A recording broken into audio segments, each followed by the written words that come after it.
नमस्कार दोस्तों, स्वागत है आप सभी का मैथ्स ब्राउज़र यूट्यूब चैनल पर। हम लोग रेलवे के द्वारा पूछे गए मैथ के सवाल का जो प्रैक्टिस शुरू किया है उसी सीरीज का ये 9वां वीडियो है और इस वीडियो में हम क्वेश्चन नंबर 161 से स्टार्ट करेंगे और सभी क्वेश्चन अच्छे लेवल के और लेटेस्ट एग्जाम के होंगे। तो ये वीडियो काफ़ी इंपॉर्टेंट होने वाला है, इसलिए पूरा जरूर देखिए। और अगर आप चैनल पर नए हैं तो सब्सक्राइब करके नोटिफिकेशन बेल ऑन कर लीजिए, क्योंकि हम रेलवे के द्वारा पूछे गए मैथ के सवाल का सोल्यूशन चैप्टर वाइज इस चैनल पर लेकर के आते रहेंगे।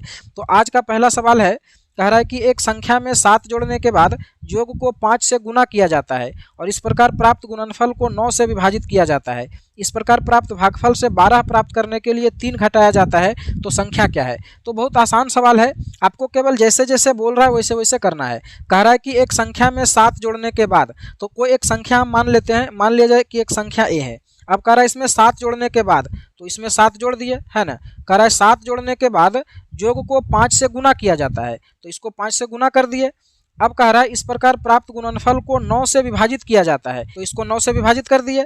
अब कह रहा है कि इस प्रकार प्राप्त भागफल से 12 प्राप्त करने के लिए 3 घटाया जाता है, यानी कि इसमें जब 3 घटाया जाता है तो 12 प्राप्त होता है। बस यही कह रहा है। तो कह रहा है कि संख्या क्या है, तो इसको सोल्व करेंगे तो ए का वैल्यू निकल जाएगा और वही संख्या है 5a + 35/9 = 15 हो जाएगा, है ना। तो ये हो जाएगा 5a + 35 = 9, इधर जाकर के गुना हो जाएगा तो ये हो जाएगा 135, है ना। अब क्या होगा, अब हो जाएगा 5a = 35, इधर जाकर के माइनस हो जाएगा तो कितना बचेगा, 100 बचेगा। तो ये देखिए 20 बार में कट जाएगा, तो a का वैल्यू क्या आ गया, 20 आ गया। तो यही मेरा आंसर हो जाएगा। यदि PQ एक 2 अंकों वाली संख्या है तो PQ - QP निम्नलिखित में से किससे पूर्णतः विभाजित होगी। कह रहा है कि PQ 2 अंकों की एक संख्या है, तो अगर PQ 2 अंकों की एक संख्या है तो इसको कैसे लिख सकते हैं, इसको लिख सकते हैं 10p + Q, है ना। 2 अंकों की संख्या इस तरह से लिखते हैं। अब अगर इसके अंक को उलट दें, PQ से QP कर दें, तो इसको कैसे लिख सकते हैं, इसको लिखेंगे 10Q + P, है ना। अब कह रहा है कि PQ - QP जब करेंगे तो किससे एग्जैक्ट डिवाइड होगा, तो करके देख लेते हैं। तो PQ क्या है, PQ है आपका 10p और + Q, और इसमें माइनस करना है क्या चीज़, QP, यानी कि इसको। तो यहाँ पर हो जाएगा 10Q और + P। तो इसको सोल्व करेंगे तो क्या हो जाएगा, ये हो जाएगा 10p + Q और -10Q - P, ऐसा हो जाएगा। अब देखिए क्या होगा, तो 10p में से देखिए ये p माइनस हो जाएगा तो कितना बचेगा, 9p बचेगा।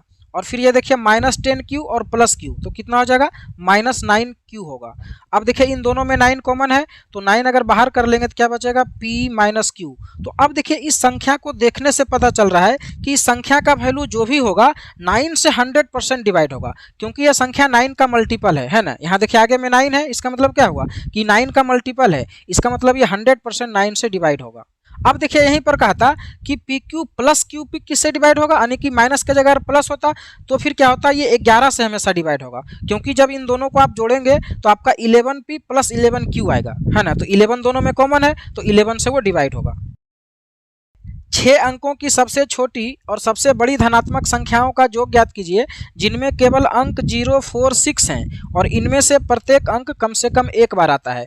कह रहा है कि 0, 4 और 6 इन तीनों का प्रयोग करके जो सबसे बड़ी संख्या बनेगी और जो सबसे छोटी संख्या बनेगी, उन दोनों का योगफल निकालना है। कंडीशन दिया हुआ है कि इसमें से प्रत्येक अंक जो है कम से कम एक बार आता है, यानी कि ये जो तीनों अंक दिया हुआ है ये कम से कम एक बार आएगा, ज़्यादा भी आ सकता है। तो अगर इस कंडीशन में 6 अंक का संख्या बनावें तो क्या बन सकता है, अगर हम 6 अंक का संख्या बनावें 1, 2, 3, 4, 5, 6, तो पहले अगर हम बड़ा संख्या बनावें तो बड़ा संख्या बनाने के लिए देखिए पहले बड़ा डिजिट को लिखना पड़ेगा। तो 6 को लेते हैं पहले, तो 6, फिर 6 ले सकते हैं, फिर 6 ले सकते हैं, क्योंकि कह रहा है कि कम से कम एक बार आएगा, सभी ज़्यादा भी आ सकता है। तो हमको बड़ा संख्या बनाना है तो बड़ा डिजिट को ज़्यादा बार लेना पड़ेगा, है ना।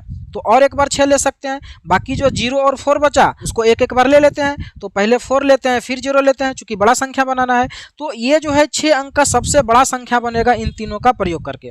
अब अगर 6 अंक का सबसे छोटा संख्या बनावे इन तीनों को प्रयोग करके, तो सबसे पहला डिजिट क्या लेंगे, सबसे पहले 0 तो ले नहीं सकते हैं, 0 लेंगे तो वो 5 अंक का संख्या हो जाएगा, और 6 लेंगे तो बड़ा संख्या बन जाएगा। तो सबसे पहले 4 को ले सकते हैं ना, तो पहला डिजिट 4 ले सकते हैं छोटा संख्या बनाने के लिए। इसके बाद 0, 0 ले सकते हैं, 0, 0, 0, 0, इसके बाद ले लेंगे 6, है ना। चूंकि सबसे छोटा संख्या बनाना है तो 0 को हम ज़्यादा बार शामिल करेंगे, अगर 6 ज़्यादा लेंगे तो बड़ा संख्या बन जाएगा, और 6 एक बार लेना जरूरी है इसलिए लास्ट में ले लेंगे। यानी कि ये जो है 6 अंक का सबसे बड़ा संख्या है और ये है सबसे छोटा संख्या, इन तीनों का प्रयोग करके तो इन्हीं दोनों का योगफल निकालना है। तो जोड़ दीजिए, क्या हो जाएगा, ये 6 हो जाएगा, ये 4 हो जाएगा, ये 6 हो जाएगा, 6 हो जाएगा, 6 हो जाएगा और 10 हो जाएगा। तो यही मेरा आंसर हो जाएगा। तो देखिए पहला ऑप्शन टैली कर रहा है ना, तो ये आंसर हो जाएगा।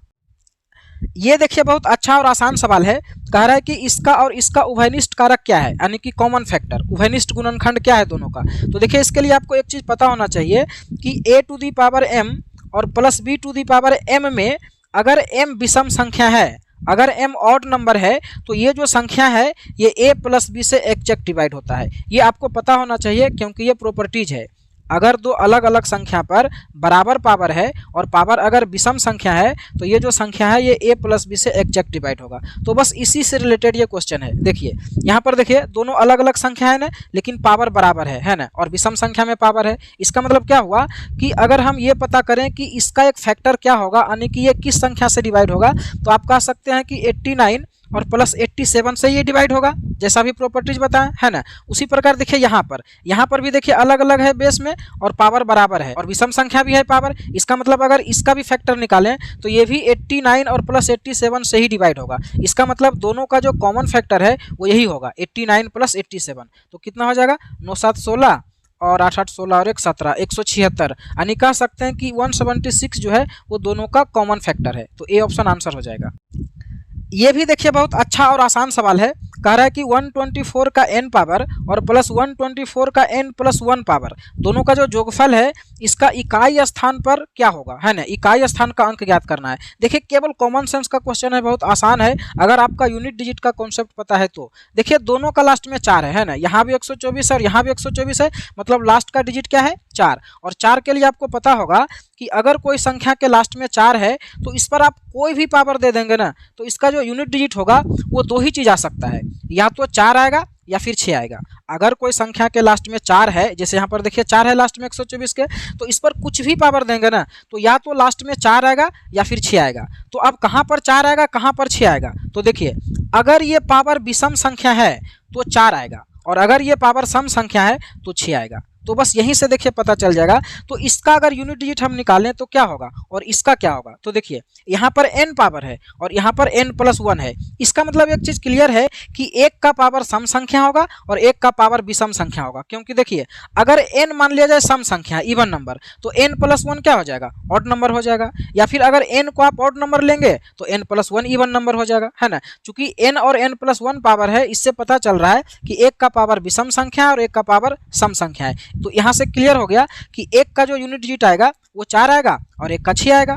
क्योंकि अभी बताएं कि अगर ऑड नंबर में पावर रहेगा तो 4 आएगा और इवन नंबर में पावर रहेगा तो 6 आएगा, मतलब 4 और 6 आएगा इन दोनों संख्या का यूनिट डिजिट। तो कह रहा है कि इसके जोगफल का इकाई अंक क्या आएगा, तो जोगफल का क्या आएगा, इन दोनों को जोड़ देंगे तो कितना आ रहा है 6 4 10, यानी कि 10 का लास्ट में क्या आएगा 0 आएगा। तो इसका यूनिट डिजिट जो होगा वो 0 होगा।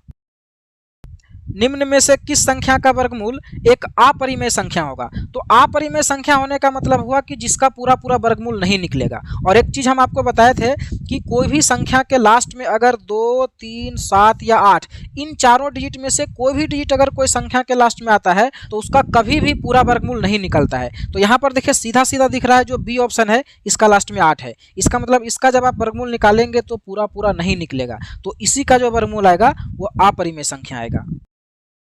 निम्नलिखित में से कौन सी एक अपरिमेय संख्या है, चारों ऑप्शन में से कौन अपरिमेय है। तो इसके लिए देखिए क्या करेंगे, जिस संख्या को आप रूट से बाहर निकाल सकते हैं यानी कि रूट को समाप्त कर सकते हैं वो परिमेय संख्या होगा, और जिसका रूट आप नहीं समाप्त करते हैं वो अपरिमेय संख्या होगा। तो बस वही चेक करना है। तो पहला ऑप्शन देखिए, पहला ऑप्शन में है √3 इंटू √27। तो देखिए √27 को आप लिख सकते हैं √3 इंटू √3 इंटू √3, ऐसा लिख सकते हैं। तो यहाँ पर देखिए 4 बार है √3, है ना, तो इसका तो वर्गमूल निकल जाएगा क्योंकि 2 के बदले में 1 आता है वर्गमूल में। तो यहाँ पर देखिए इन दोनों 3 के बदले में 1 बाहर आएगा और इन दोनों के बदले में 1 बाहर आ जाएगा, यानी कि ये कितना हो जाएगा 9 हो जाएगा। तो इसको आप लिख सकते हैं 9। तो इसका रूट तो समाप्त हो गया, यानी कि पहला संख्या जो है वो परिमेय संख्या है। तो ये मेरा आंसर नहीं होगा क्योंकि इसका वैल्यू कितना आया 9 आया। अब देखिए दूसरा ऑप्शन, यह है 4th रूट ऑफ 4। तो देखिए 4 अलग रख देते हैं और √4 का तो वैल्यू मालूम है, √4 का मतलब क्या हो जाएगा 2 हो जाएगा। तो ये कितना हो जाएगा 8 हो जाएगा। तो ये भी परिमेय संख्या है, यानी कि अपरिमेय संख्या नहीं है। तो ये भी मेरा आंसर नहीं होगा, क्योंकि हमको अपरिमेय खोजना है, तो जिसका रूट नहीं समाप्त कर सकते हैं वो आंसर होगा, है ना। अगला ऑप्शन है √169 माइनस √196, तो ये भी परिमेय संख्या है। देखिए ये 169 का मतलब क्या होता है 13 होता है, और 196 का मतलब होता है 14, तो ये क्या हो जाएगा -1। तो यहाँ से भी देखिए रूट हट गया ना, है ना, तो रूट हट गया, इसका मतलब ये परिमेय संख्या है। इसका मतलब जो मेरा आंसर होगा वो ऑप्शन नंबर डी होगा, क्योंकि पहला, दूसरा और तीसरा तीनों से हम रूट समाप्त कर सकते हैं, लेकिन इसका रूट आप नहीं समाप्त कर सकते हैं, क्योंकि √9 का तो 3 हो जाएगा, लेकिन √7 का पूरा पूरा वर्गमूल नहीं निकलेगा, तो आप इसको रूट से बाहर नहीं निकाल सकते हैं, तो डी ऑप्शन आंसर हो जाएगा। कह रहा है कि ये जो श्रेणी है ये कैसा श्रेणी है, गुणोत्तर श्रेणी है कि समानांतर गुणोत्तर है कि हरात्मक है कि समानांतर है। तो देखिए इसके लिए आपको पता होना चाहिए कि समानांतर श्रेणी किसको कहते हैं, गुणोत्तर श्रेणी किसको कहते हैं और हरात्मक श्रेणी किसको कहते हैं। तो देखिए सबसे पहले अगर हम समानांतर श्रेणी का बात करें, तो अगर कोई श्रेणी लिखा हुआ जैसे मान लिया जाए ABCD, ये समानांतर श्रेणी में है, तो इसमें देखिए क्या होगा, कोई भी टर्म और उसके ठीक पहले टर्म का डिफरेंट हमेशा बराबर होगा। जैसे देखिए इन दोनों में जितना का डिफरेंट होगा, इन दोनों में भी उतना का ही डिफरेंट होगा, और इन दोनों में भी उतना का ही डिफरेंट होगा, यानी कि बराबर का डिफरेंट में आगे बढ़ेगा तो उसको समानांतर श्रेणी में कहते हैं। और गुणोत्तर श्रेणी में क्या होता है कि लगातार जो टर्म है ना उसका रेशियो बराबर होता है, जैसे A और B का जो रेशियो होगा वही B और C का रेशियो होगा, वही C और D का रेशियो होगा, इस तरह से, तो इसको कहते हैं गुणोत्तर श्रेणी में। तो देखिए पहले इसी दोनों को चेक करते हैं कि गुणोत्तर या समानांतर में है कि नहीं। तो देखिए अगर समानांतर में चेक करें, इसका मतलब क्या हुआ, अगर इन दोनों का अंतर और इन दोनों का अंतर बराबर हो गया, इसका मतलब कह सकते हैं कि यह समानांतर श्रेणी में है। तो चेक कर लेते हैं। तो अगर हम सबसे पहले इन दोनों का डिफरेंट निकालते हैं, तो 4/3 में माइनस करते हैं 7/6 को, तो कितना आता है, ये देखिए 6 आएगा एलसीएम, और यहाँ पर 8 हो जाएगा, यहाँ 7 हो जाएगा, तो कितना आ रहा है 1/6। तो इन दोनों का डिफरेंट तो 1/6 आया। अब देखते हैं कि इन दोनों का डिफरेंट कितना आ रहा है। तो अगर इसमें से इसको माइनस करें, तो 3/2 में माइनस अगर कर दें 4/3 को, तो ये कितना हो जाएगा, तो फिर से देखिए एलसीएम 6 आ रहा है यहाँ पर, है ना, और यहाँ पर कितना हो जाएगा 9 हो जाएगा, और -8 हो जाएगा। तो देखिए ये भी 1/6 आ गया। इसका मतलब देखिए प्रत्येक दो टर्म का डिफरेंट बराबर है, इसका मतलब कह सकते हैं कि ये जो श्रेणी है ये समानांतर श्रेणी में है। तो और आपको ज़्यादा नहीं चेक करना है, मेरा आंसर क्या हो जाएगा, समानांतर श्रेणी, यानी कि ऑप्शन डी। 21 का स्क्वायर प्लस 22 का स्क्वायर प्लस 23 का स्क्वायर, इस तरह से करके 30 का स्क्वायर तक जा रहा है, तो इसका मान क्या होगा, यानी कि इन सभी को जोड़ना है। तो देखिए इसके लिए आपको पता होना चाहिए, प्रथम n प्राकृत संख्याओं के वर्गों का जोगफल क्या होता है। जैसे 1 का स्क्वायर प्लस 2 का स्क्वायर प्लस 3 का स्क्वायर, इस तरह से करके अगर n का स्क्वायर तक जाएगा तो इसका क्या होता है वैल्यू, तो ये होता है n into n plus 1 into 2n plus 1/6 होता है। ये आपको पता होना चाहिए, प्रथम n प्राकृत संख्याओं के वर्गों का जोगफल ये होता है ना। तो अब देखिए यहाँ पर क्या करेंगे, ये 21 का स्क्वायर से नहीं शुरू होकर के 1 का स्क्वायर से शुरू होता, 1 का स्क्वायर प्लस 2 का स्क्वायर, इस तरह से अगर 30 तक जाता, 30 का स्क्वायर तक, तो इसका जोगफल क्या होता, फार्मूला पर बैठाएंगे तो होता है n का मतलब 30 इंटू n प्लस 1 का मतलब कितना हो जाता 31 इंटू 2n प्लस 1, तो 2n का मतलब क्या हो जाएगा, 30 का डबल करेंगे तो 60 हो जाएगा, और प्लस 1 61, है ना, तो ये हो जाएगा, और 6 इतना हो जाता कब, जब 1 से लेकर के 30 का स्क्वायर जोड़ना रहता तब। तो ये कितना हो जाता, तो ये देखिए 5 बार में कट जाएगा, और इसका वैल्यू कितना आ जाएगा, तो आप इसको जब गुना करेंगे तो ये 9455 आएगा, आप करके देख लेंगे, ठीक है। तो ये जो 9455 आया, ये 1 का स्क्वायर से लेकर के 30 का स्क्वायर तक का जोगफल आया, लेकिन हमको तो 21 से लेकर के निकालना है, 21 से 30 तक का, इसका मतलब इसमें 20 तक के स्क्वायर को घटाना पड़ेगा। तो आप 20 तक का स्क्वायर निकालते हैं, फिर इसमें से माइनस कर देंगे, तो 1 से 20 तक का अगर स्क्वायर का जोगफल निकालेंगे तो क्या हो जाएगा, तो फिर वही फार्मूला पर सेट करेंगे, n का मतलब 20 इंटू n प्लस 1 का मतलब 21 इंटू 2n प्लस 1, यानी कि 20 का डबल करके एक जोड़ेंगे तो 41 हो जाएगा, है ना, और 6। तो ये देखिए 2 तिया 6 और 7 तिया 21, और फिर इसको काटेंगे तो ये 10 बार में कट जाएगा, तो ये कितना हो जाएगा, अगर 41 को 7 में गुना करें तो 7 एकम 7 और 7 चौका 28, और यहाँ पर एक 0 आ जाएगा, है ना, ये 10 के लिए।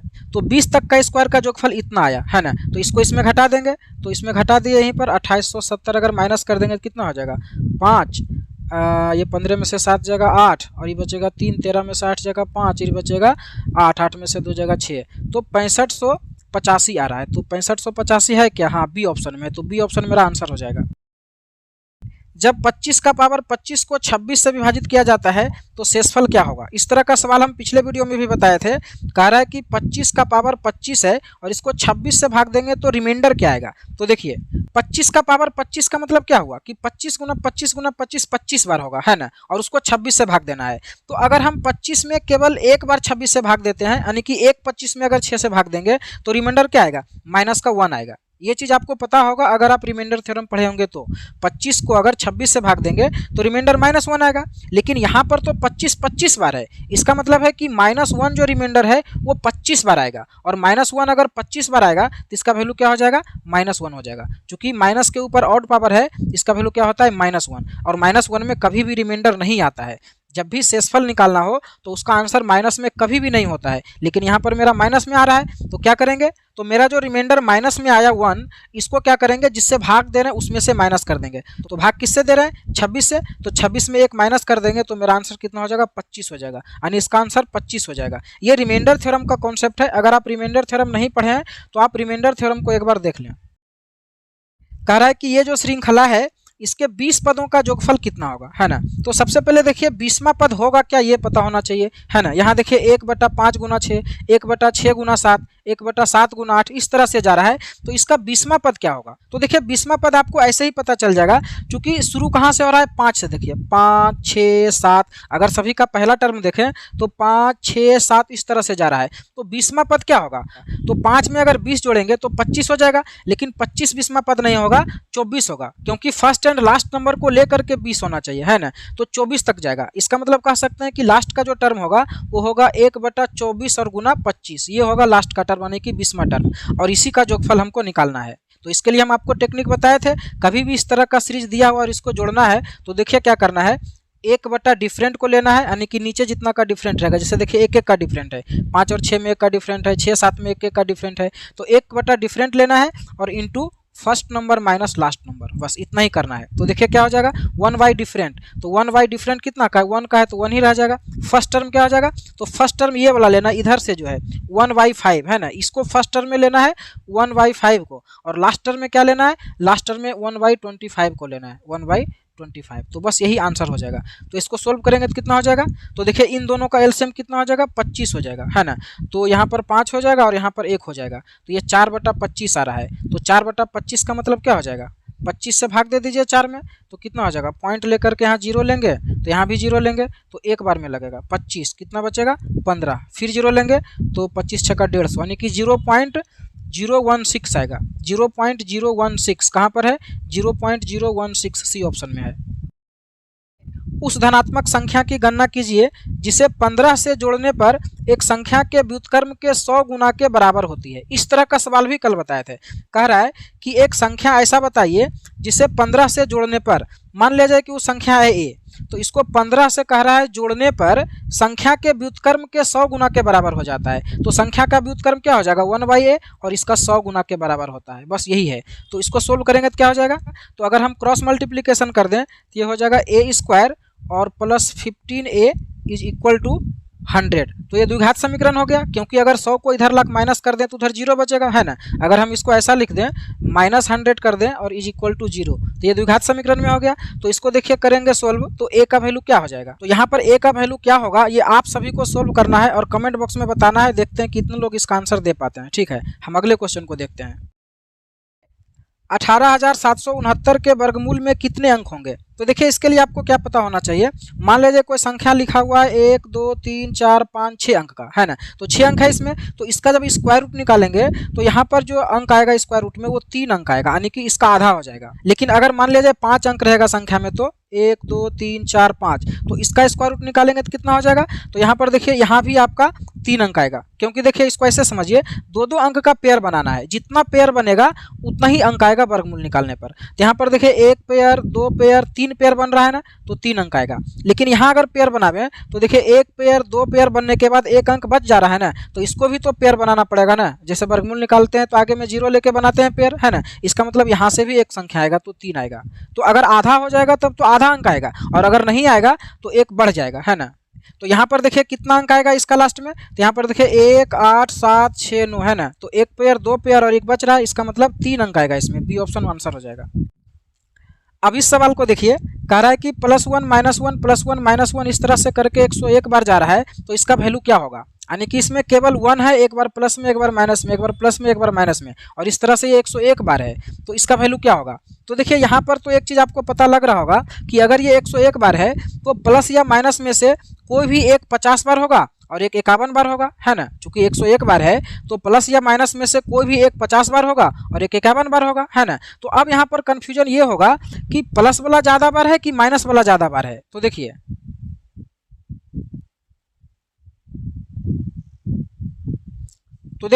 ये प्लस से स्टार्ट हो रहा है कि माइनस से। तो देखिए पहला जो एक है प्लस में, है ना, तो प्लस से स्टार्ट हो रहा है, इसका मतलब प्लस वाला ज़्यादा होगा, तो 51 बार होगा प्लस वाला, और माइनस वाला कितना होगा 50 बार। तो अगर 51 बार है +1 +1 तो इसका वैल्यू कितना हो जाएगा 51 ही आएगा, और अगर 50 बार है -1 -1 तो इसका वैल्यू कितना हो जाएगा -50 होगा, है ना। तो इन दोनों को सोल्व करेंगे तो क्या हो जाएगा 1 आएगा, तो ए ऑप्शन आंसर हो जाएगा। इसको आप ऐसे भी देख सकते थे कि अगर ये 101 बार नहीं होकर के 100 बार रहता तो 100 बार में क्लियर पता चल जाता कि 50 बार प्लस होगा और 50 बार माइनस होगा, है ना। तो इसका वैल्यू +50 आता, इसका वैल्यू -50 आता, तो ये कैंसिल हो जाता प्लस माइनस, तो बचता क्या, एक तो एक बचता।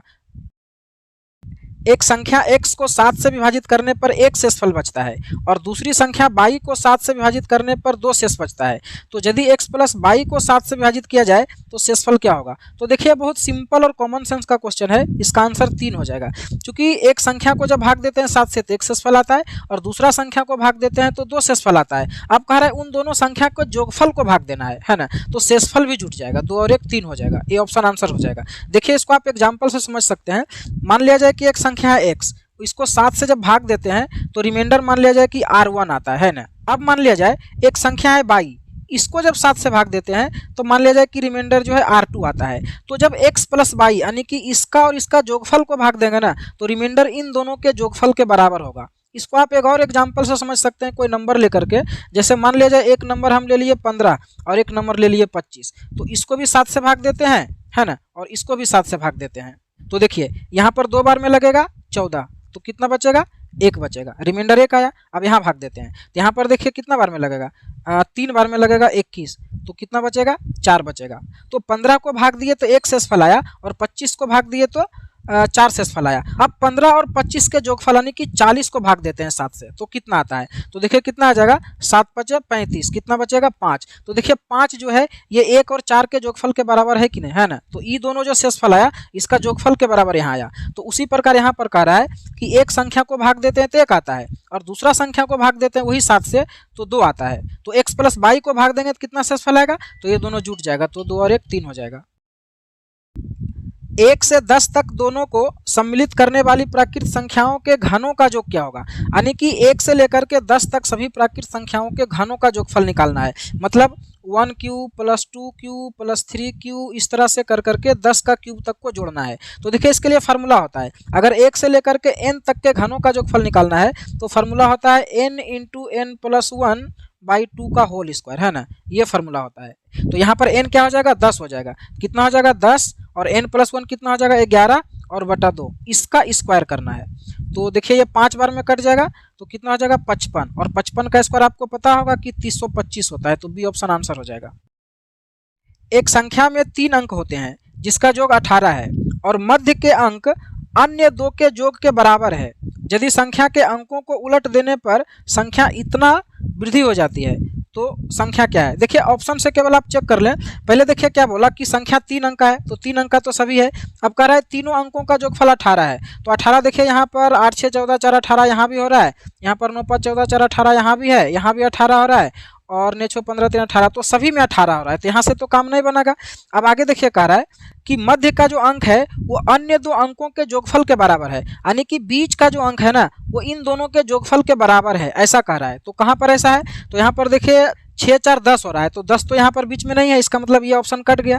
फिर दूसरा ऑप्शन देखिए, यहाँ पर देखिए 5 और 4 9 हो रहा है ना, और बीच में 9 भी है, इसका मतलब बी ऑप्शन मेरा आंसर हो सकता है। और अगर सी का देखें तो यहाँ पर देखिए 5 5 10 हो रहा है और बीच में 8 है, तो सी भी नहीं होगा, है ना। तो ए और सी कट गया। यहाँ पर भी देखिए 6 और 3 9 हो रहा है और बीच में 9 है, इसका मतलब बी या डी में से आंसर होगा। तो अब कहाँ से पता चलेगा?